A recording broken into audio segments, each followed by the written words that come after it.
The rain made the city feel heavier. It clung to the air, slicked the streets, and turned every sound into a muffled echo. Leah pulled her coat collar up as she hurried down the subway steps at the 14th Street. The time on the station clock was 11:40 p.m., the hands trembling slightly from vibrations somewhere deep in the tunnels.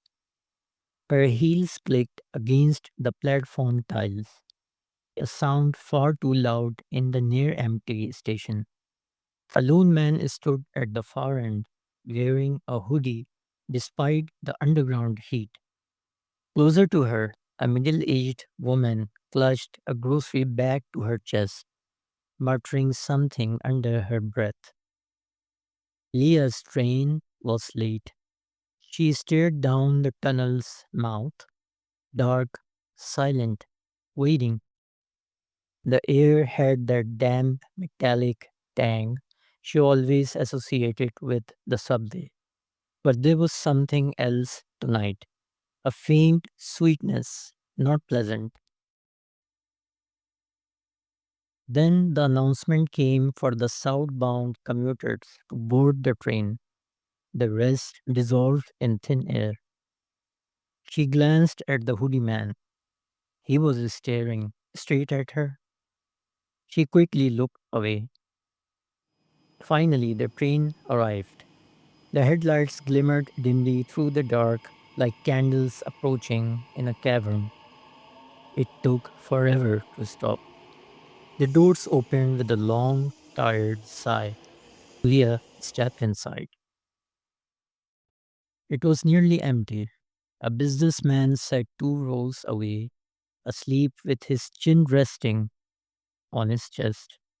Across the aisle, a teenage boy scrolled through his phone, the blue glow making his skin look waxy. The grocery bag woman sat near the far door. The hoodie man took a seat behind Leah. The train lurched forward. The fluorescent lights overhead buzzed, flickered, then steadied. Leah turned to the window, watching the platform vanish into darkness.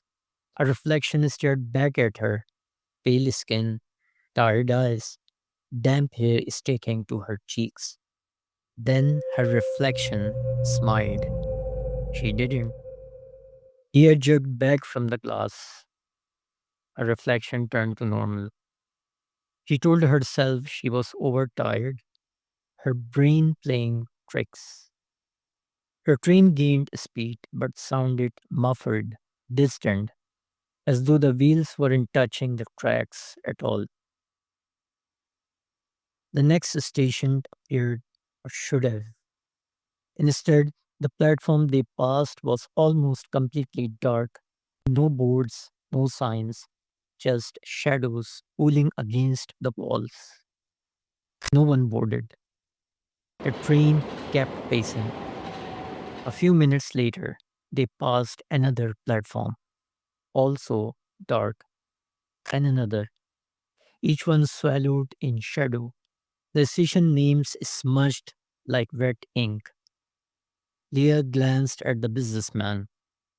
He wasn't sleeping no more. He was staring at her. His eyes didn't blink.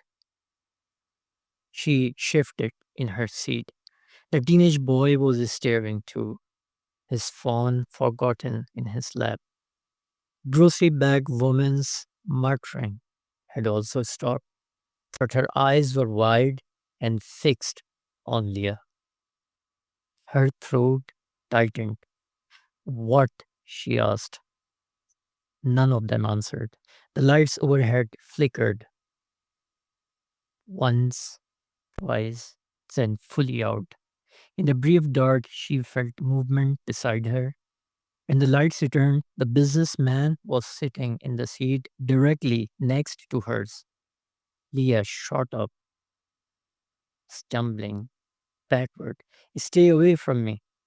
Still, no one spoke. The train began to slow. Relief washed over her. Finally, a stop. The doors slid open. There was no platform, only blackness beyond the threshold, thick and impenetrable. The air that flowed in was damp and cold, smelling faintly of soil. "This is your stop," the businessman said, his voice low. Leah shook her head. "No, no, I'm not." "You already got off," the teenage boy said from his seat, his voice bubbling with amusement. His smile was too wide, too full of teeth. The doors closed. The train dove deeper into the dark. The noise changed, no longer the clack of steel, now a slow, wet, dragging sound, as if something enormous was crawling just outside. The lights flickered faster. The air grew warmer, then too warm, thick, and hard to breathe. The advertisements overhead had changed. Leah didn't recognize the language. The letters twisted into jagged shapes. The smiling faces on the posters had no eyes. Her heartbeat pounded in her ears. She pushed through the door into the next car, empty. The next car, empty. Another empty. Her footsteps quickened. She was running now, pushing through car after car, each one vacant. Sound of her breath bounced off the walls. Somewhere far behind her, a door slammed. Finally, she saw movement. It was her, sitting in the middle of the car, wearing her coat, her damp hair. The other Leah tilted her head, smiling, that same wrong smile from the window. "I take it from here," she said. Leah froze. Her double stood, walking toward the open doors. Outside was a platform she didn't recognize, tile cracked and slick, water dripping in a slow rhythm. The station name was there, but the letters shifted as she tried to read them, rearranging themselves into shapes she couldn't hold in her mind. The other Leah stepped off, disappearing into the shadows. The doors closed. Leah's knees buckled. She collapsed into a seat. The train moved faster, the tunnel outside pulsing faintly with pale organic light. The sound beneath her wasn't wheels anymore, it was breathing. In the dark, a voice brushed her ear. "We have been waiting for you." The lights went out for good. Leah never reached home, but sometimes, late at night, if you take the F line, you might see her sitting alone in a car. If you do, don't meet her eyes.